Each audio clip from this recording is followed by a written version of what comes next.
Pendant plus de 5 décennies, Terence Hill et Bud Spencer n'ont pas été de simples stars de cinéma.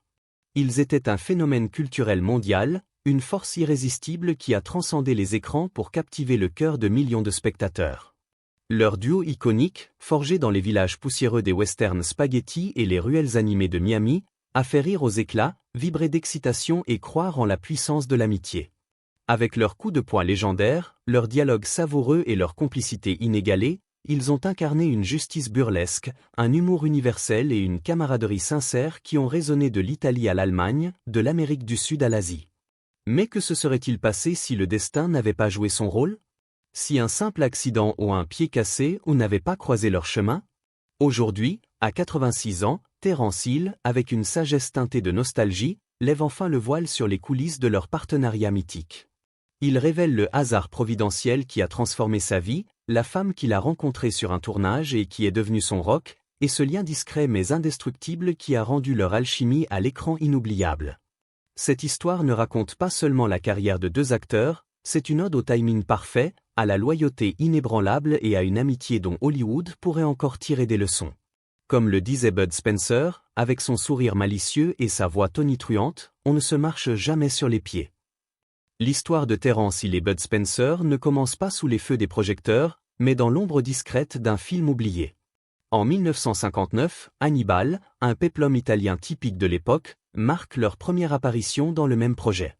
À l'époque, Mario Girotti, le futur Terence Hill, et Carlo Pedersoli, le futur Bud Spencer, ne sont que des figures secondaires, filmées à des jours différents, sans jamais partager une scène ni échanger un regard.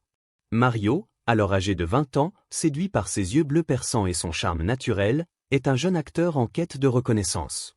Carlo, colosse de 30 ans, ancien nageur olympique ayant représenté l'Italie aux Jeux de 1952 et 1956, apporte une présence brute et charismatique encore novice dans le cinéma. Rien, absolument rien, ne laisse présager que leurs destins sont sur le point de s'entrelacer pour créer une légende.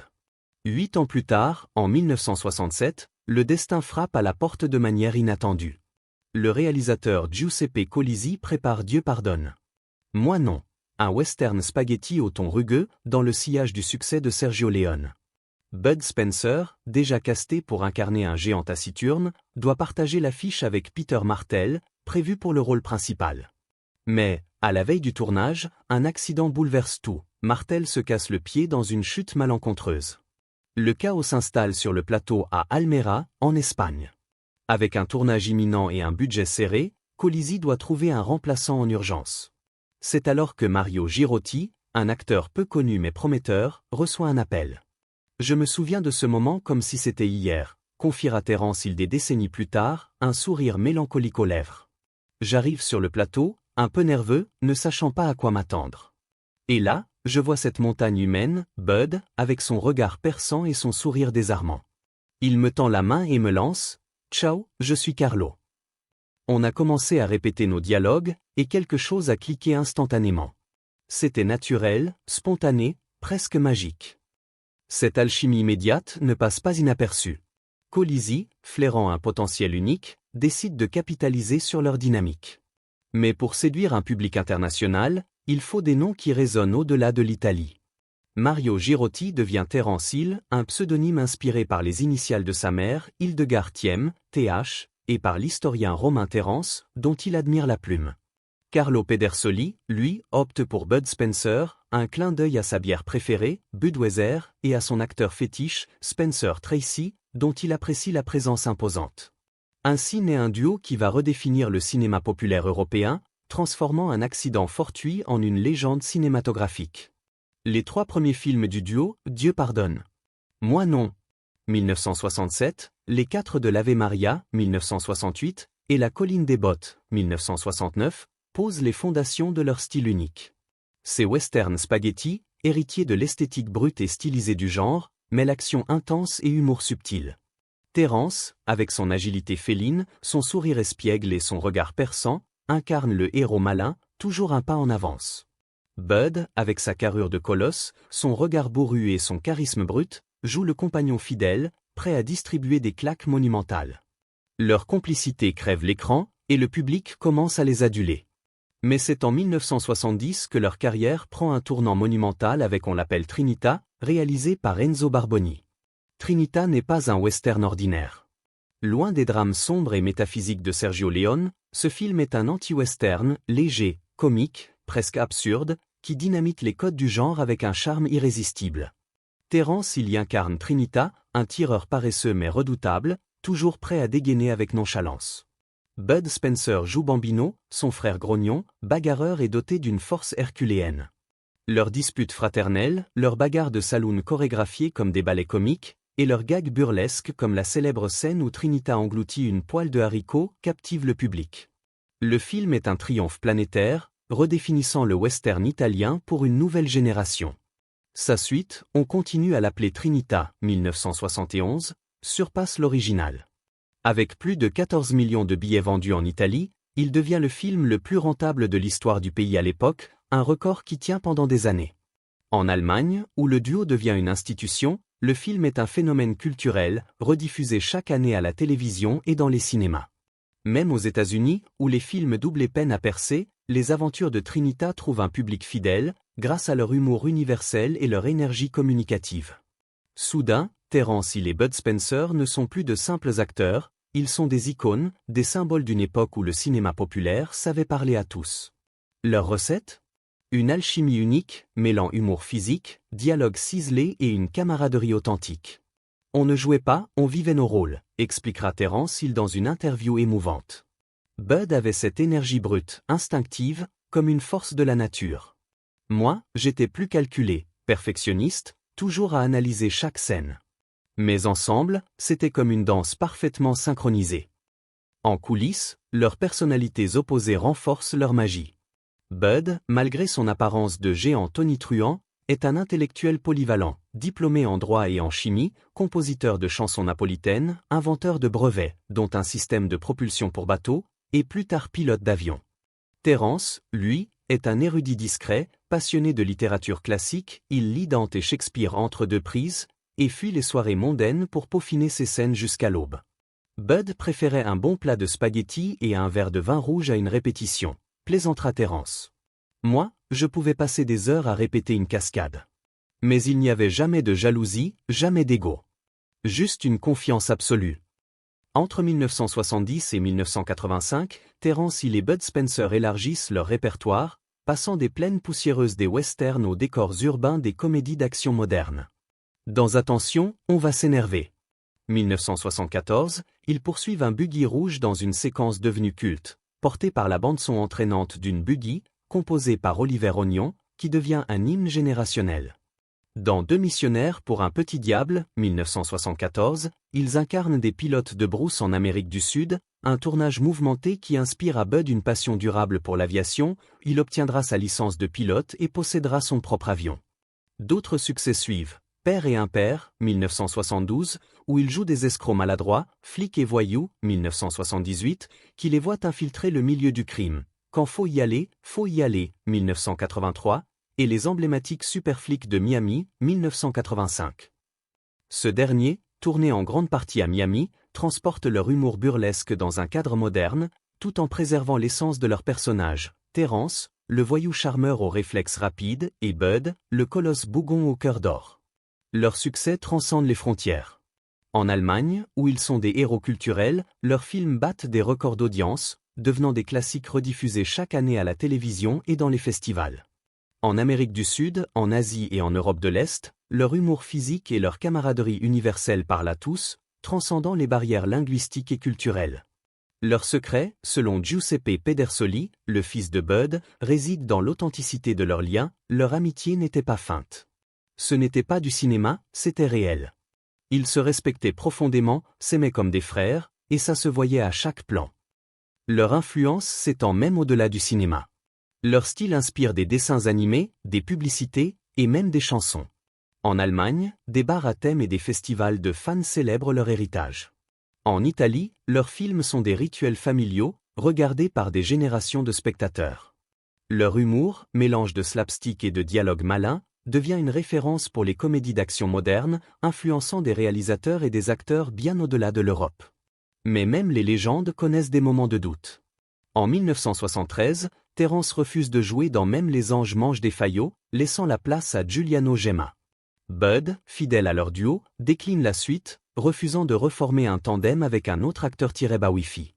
En 1991, Bud refuse un rôle dans Un pied au paradis pour se consacrer à la série Lucky Luke, où Terence incarne le célèbre cow-boy solitaire.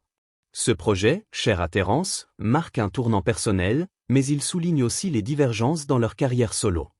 Malgré ces écarts, leur magie reste inégalée. D'autres duos, comme Paul L. Smith et Michael Coby, tentent de les imiter dans des films comme Carambola, mais aucun ne recapture leur alchimie unique. Après les Super Flics de Miami, 1985, le duo prend une longue pause, chacun explorant des projets individuels. Terence se tourne vers des rôles plus introspectifs, comme dans Camillo, 1983, où il incarne un prêtre bagarreur, et Lucky Luke, 1991, une adaptation télévisée qu'il réalise lui-même. Bud, lui, explore des rôles dramatiques et prête sa voix à des documentaires. Il se retrouve une dernière fois en 1994 pour Petit Papa Baston, un western comique qui clôt leur épopée avec une note nostalgique, comme un adieu tendre à leurs fans. L'héritage de Terence Hill et Bud Spencer dépasse largement le cinéma.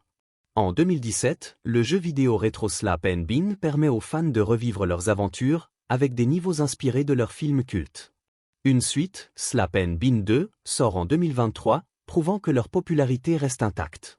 En Allemagne, des musées leur sont dédiés, à Lommatch pour Terence Hill, avec des costumes et des affiches originales, et à Berlin pour Bud Spencer, où trône l'iconique buggy rouge d'attention, on va s'énerver. En Italie, des festivals de cinéma projettent leurs films en plein air, attirant des foules de toutes générations. Leur influence se retrouve dans les mèmes sur Internet, les rediffusions télévisées et même les publicités, où leur style burlesque reste une référence. En coulisses, leur amitié est le cœur battant de leur légende. Bud passait des soirées mémorables avec Terence et son épouse, Laurie Zwickelbauer, une coach de dialogue germano-américaine rencontrée sur le tournage de Dieu pardonne. Moi non. En 1967. Mariés 2 mois plus tard, Terence et Laurie forment un couple solide, élevant 2 fils, Jess et Ross. Les familles de Bud et Terence étaient liées par des dîners animés, souvent chez Bud à Rome, autour de plats de spaghettis préparés par Maria, l'épouse de Bud. Bud était comme un frère, dira Terence. On ne s'est jamais disputé, pas une seule fois en 50 ans. Il était fier de ça, et moi aussi. Le 27 juin 2016, le monde apprend avec tristesse la mort de Bud Spencer à l'âge de 86 ans. À Rome, entouré de sa femme Maria et de ses enfants, il s'éteint paisiblement, son dernier mot étant un simple « merci ». L'Italie entière pleure, et au-delà, des fans du monde entier rendent hommage au géant au cœur tendre. Le Premier ministre italien, Matteo Renzi, tweetait « Ciao, Bud Spencer, nous t'aimions tant ». Le ministre de la Culture, Dario Franceschini, le qualifie de « grand acteur de notre cinéma qui a su faire rire et émouvoir ». Même Russell Crowe, ému, écrit « Rip Bud Spencer, de tout cœur avec votre famille ». Pour Terence Hill, la perte est dévastatrice. Par une étrange coïncidence, il se trouve à Almera, là où tout a commencé, lorsque Giuseppe Pedersoli, le fils de Bud, lui annonce la nouvelle. « J'étais sur le lieu exact de notre premier tournage », confiera-t-il, la voix brisée. C'était comme si le destin me parlait. Après la douleur, une étrange sérénité m'a envahi. J'ai compris que rien dans la vie n'arrive par hasard. Les obsèques de Bud, le 30 juin 2016, à l'église des artistes de Rome, sont un moment d'émotion brute. Lorsque son cercueil sort, une chorale entonne d'une buggy, le thème joyeux d'attention, on va s'énerver. Un hommage vibrant à l'esprit espiègle du duo. Terence, les yeux humides mais la voix posée, prend la parole, Bud apportait de la joie partout où il allait. Dès notre première scène, une bagarre, ironiquement, où j'ai su qu'il était spécial. Il avait une force incroyable, mais une âme d'enfant, humble, généreuse, toujours souriante. Au-delà du duo, Terence Hill, né Mario Girotti en 1939 à Venise, est une figure complexe, façonnée par une vie riche en contrastes. Fils d'un chimiste italien d'Amelia et d'une mère allemande de Lommatch, en Saxe, il grandit dans l'ombre de la Seconde Guerre mondiale. À 5 ans, il échappe de justesse aux bombardements alliés à Dresde, un souvenir qui le marque profondément. Après la guerre, sa famille retourne en Italie en 1947, s'installant à Amelia, où Mario développe une passion pour le sport. Excellent nageur et rameur, il remporte une médaille de bronze aux championnats juniors italiens et une médaille d'argent en aviron, croisant ironiquement le chemin de Bud Spencer au club sportif de la Lazio, sans jamais se rencontrer à l'époque. Découvert à 12 ans par le réalisateur Dino Risi dans une piscine, il débute dans Vacances col Gangster, 1951. Ses yeux bleus saisissants et son charisme naturel le propulsent rapidement dans des rôles en Italie et en Allemagne, où il joue dans des westerns allemands inspirés de Karl May. En 1963, un rôle dans Le Guépard de Luchino Visconti, aux côtés de Burt Lancaster et Alain Delon, lui ouvre les portes du cinéma d'auteur. Mais c'est Dieu pardonne ? Moi non. Qui change tout ? Non seulement ce film marque le début de son duo avec Bud, mais il transforme aussi sa vie personnelle. Sur le tournage, il rencontre Laurie Zwickelbauer, une coach de dialogue germano-américaine. 2 mois plus tard, ils se marient, formant un couple uni qui donnera naissance à 2 fils, Jess et Ross. Terrence n'est pas qu'un acteur d'action. Dans Mon nom est personne, 1973, produit par Sergio Leone, il incarne un tireur malicieux face à Henry Fonda, prouvant qu'il peut porter un film seul. Cascadeur accompli, il réalise lui-même ses scènes d'action, sautant sur des trains en marche ou traversant des vitres de saloon avec une précision méticuleuse. Dans les années 1980, il se lance dans la réalisation avec Don Camillo, 1983, où il incarne un prêtre bagarreur, et Lucky Luke, 1991, un projet personnel teinté de mélancolie. En 1990, Terrence vit la plus grande tragédie de sa vie. Son fils adoptif, Ross, meurt dans un accident de voiture à 16 ans dans le Massachusetts. Ross, un adolescent charismatique qui avait joué dans Don Camillo et Renegade, était le cœur de la famille. Préparant un rôle dans Lucky Luke, il perd le contrôle de sa voiture sur une route glissante, s'écrasant contre un arbre. La brutalité de l'accident laisse Terrence et Laurie dévastés. Terrence, alors en plein tournage, doit affronter l'impensable, continuer à travailler tout en faisant le deuil. Il achève Lucky Luke, un projet qu'il devait partager avec Ross, mais son rire devient plus rare, son regard plus lointain. Une partie de moi s'est éteinte ce jour-là, confiera-t-il. Dans les années 1990, Terrence se tourne vers la télévision italienne, cherchant une stabilité réconfortante. En 2000, il accepte le rôle principal de Don Matteo, une série où il incarne un prêtre détective, mêlant sagesse, humour et humanité. Le personnage conquiert le cœur d'une nouvelle génération, devenant l'une des figures les plus aimées de la télévision italienne. Pendant plus de 20 ans, à travers 250 épisodes, Terrence incarne ce rôle avec une élégance discrète, avant de passer le flambeau en 2021. Il joue également dans Un Passo dal Cielo, où il campe un garde forestier dans les Alpes, résolvant des mystères avec une humanité touchante. Aujourd'hui, à 86 ans, Terrence vit entre l'Italie et les États-Unis, privilégiant une existence simple. Très croyant, il reste attaché à Amelia, où il a ouvert la Gelateria Girotti, un hommage au glacier de son grand-père. Il porte toujours une pomme dans sa poche, une habitude devenue sa signature, même sur les plateaux. Loin des paillettes d'Hollywood, qu'il n'a jamais courtisées, il incarne une élégance discrète, une force tranquille. Tout a commencé à cause d'un pied cassé, dit-il avec un sourire mélancolique, repensant au rôle qu'il a conduit à Bud Spencer. La vie m'a offert un cadeau inattendu, Carlo Pedersoli, un ami nommé Bud Spencer. L'histoire de Terrence et Bud Spencer est plus qu'une success story cinématographique. C'est une ode à l'amitié, à la loyauté et à la simplicité dans un monde souvent dominé par l'ego et la rivalité. Leur lien, forgé par le hasard et nourri par un respect mutuel, reste une leçon pour Hollywood et au-delà. Leur héritage vit dans les rires des spectateurs, les hommages des fans et les musées qui célèbrent leur légende. Pensez-vous que des amitiés comme la leur existent encore aujourd'hui ? Partagez vos pensées en commentaire. Et si cette histoire vous a ému, n'oubliez pas de liker, partager et vous abonner pour découvrir d'autres récits qui illuminent l'âme, bien au-delà des projecteurs.